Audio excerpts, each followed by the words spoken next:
let's do my final testing conclusions on the X-T2. And by the way, I'll give you a link to this below. This is my long thought out conclusion on the Fuji X-T2. I gave it an overall score of 94%. Very well deserved. There is no such thing as a perfect camera. That's judged against itself. It's also judged against its peers.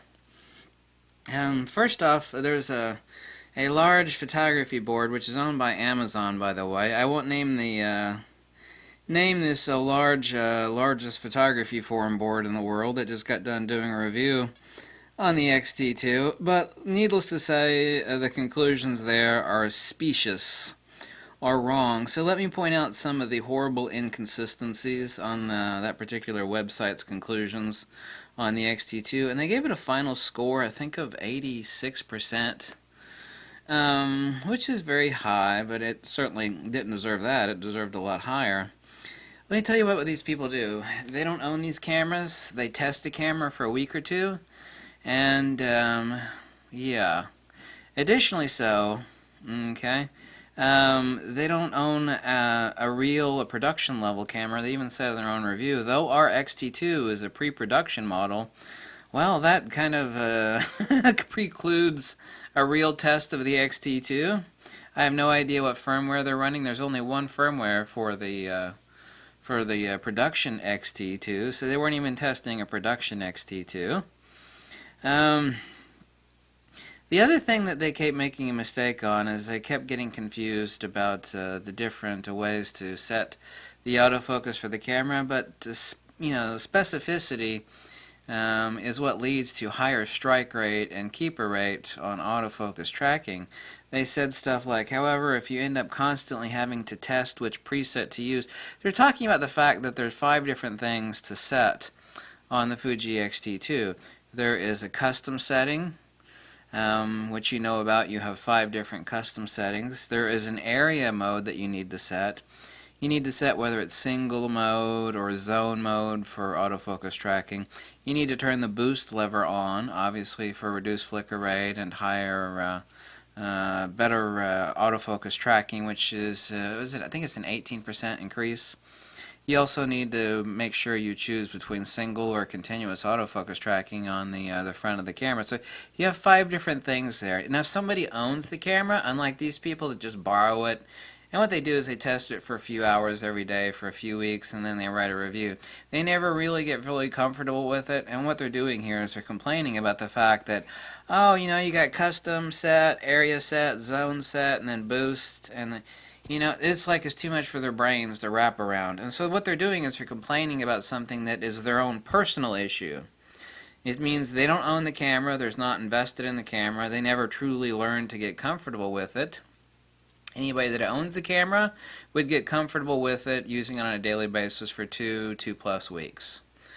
The fact that Fuji gives you the ability to set these, you will instantly intuit within a very short period of time what your area needs to be, what sort of zone you need to be, what sort of custom autofocus tracking you need to be in. So this gripe of theirs is completely illegitimate.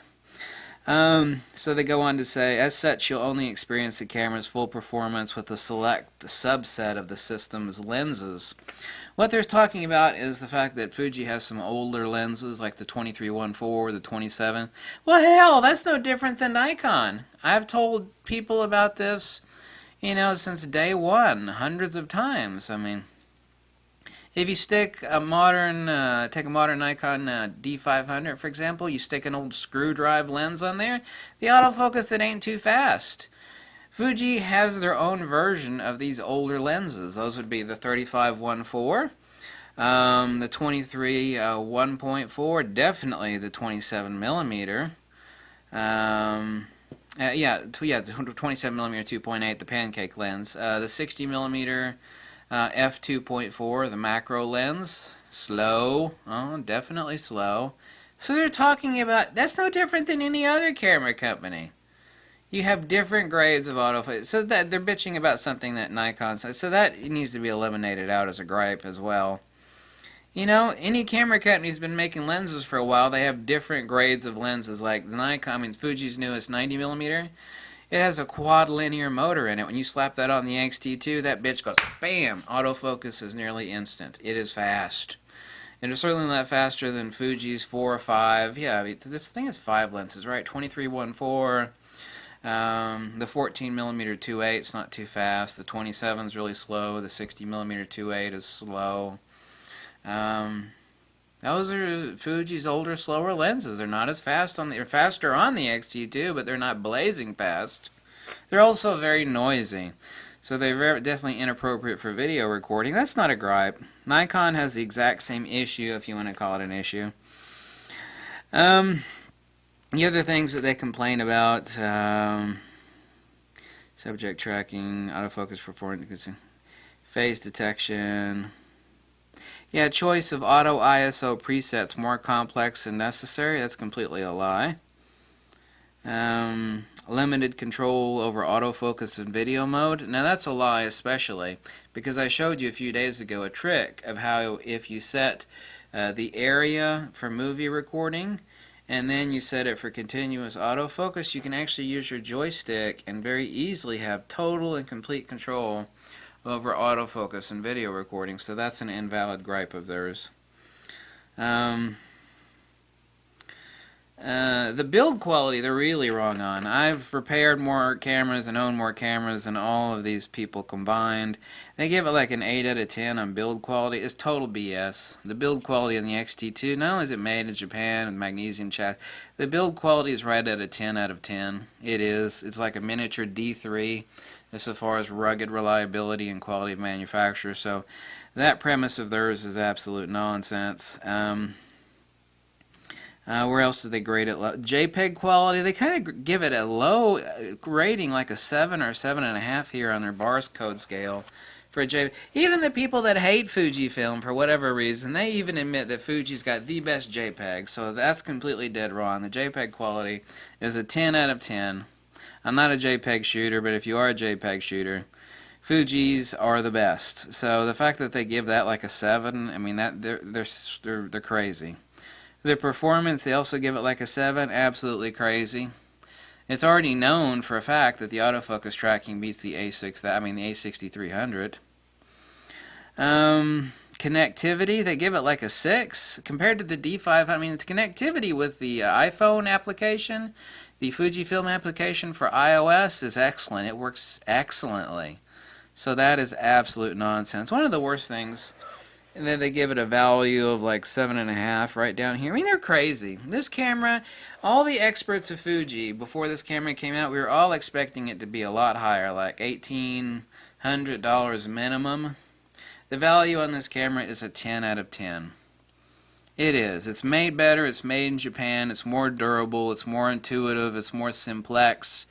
It is more well thought out, more beta tested by the company before actually being released than anything else out there that is concurrent with the Fuji X-T2.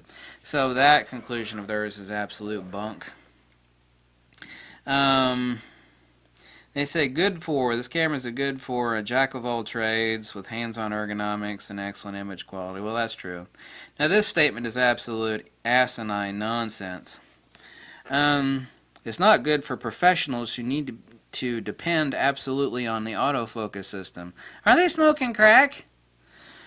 The current standard for professional full-frame cameras is the Nikon D810, which this camera is not good for professionals who need to be able to depend absolutely on the autofocus system on the X-T2. Now I have a D810, which is a $3,000 camera, by the way, twice as much as this.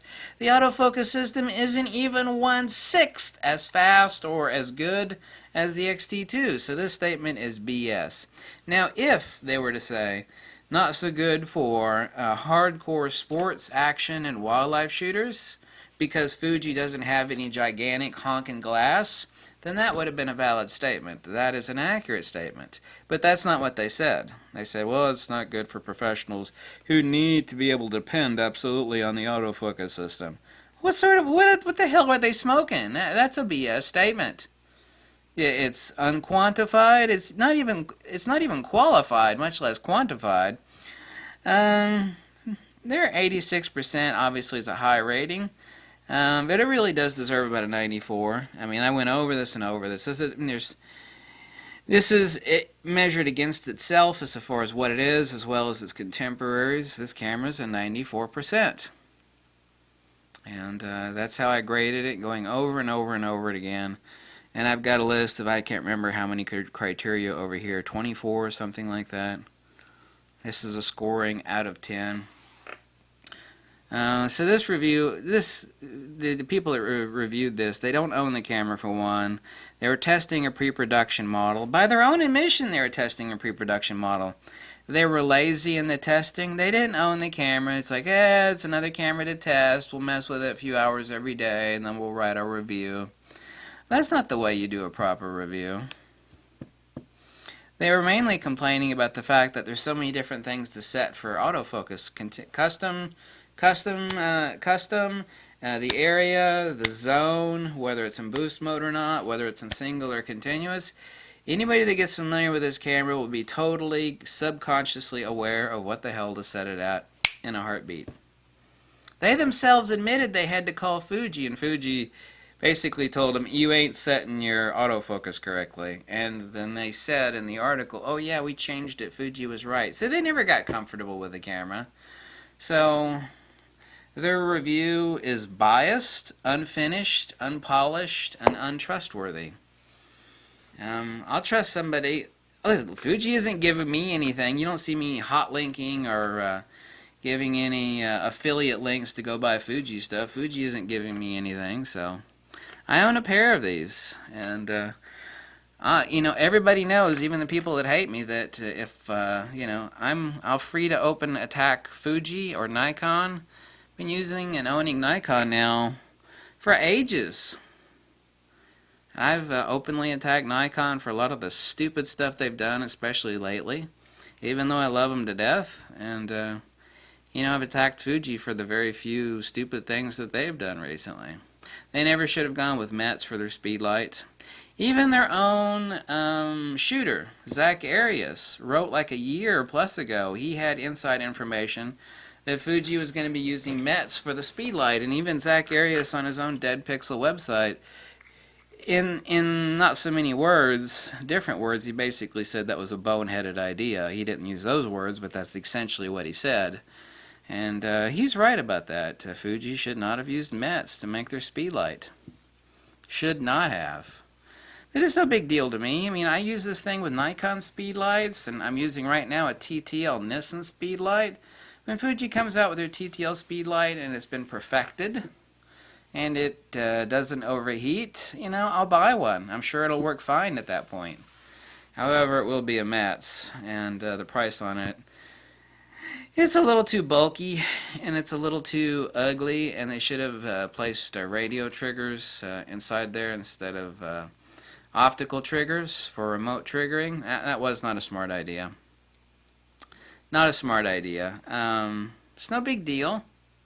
Any true professional doesn't give a shit about that kind of stuff. I mean, all of these professional studio strobes, doesn't matter who makes it, Paul C. Buff or anybody else, they don't give a damn what camera you got. It's not like, well, which studio strobe should I order? I own a Canon camera, or all these people that make professional studio strobes, like, that doesn't, who gives a shit? They work with any camera. Has your camera got a hot shoe? Yeah. Well, you stick our Cyber Commander in that, you dial in the power, you grab your light meter. None of that stuff matters. All these other people are talking about like the lack of flash options for the Fuji, and it's just a load of lazy BS. So even if Fuji did make a speed light for this, which they had to make one, people demanded it. It wouldn't made a damn bit of difference to me. I mean, I get by perfectly fine with the Nikon speed lights in auto and manual mode because I know how the hell to use a speed light. All the people out there that are TTL pussies, let me repeat that again. TTL pussies. I said pussies. TTL pussies. Those are the people that were running around like Chicken Little with their head, oh my God, where's the TTL speed light for this damn camera? Oh my God. And all the professionals are going, who gives a shit? They'll stick a Pocket Wizard on top of the thing and an old Nikon or, some old Canon flash or some Luma Pro. So I don't give a crap. You dial the power. I don't need that TTL crap. There are times when you do need TTL. Those times, however, are rather limited.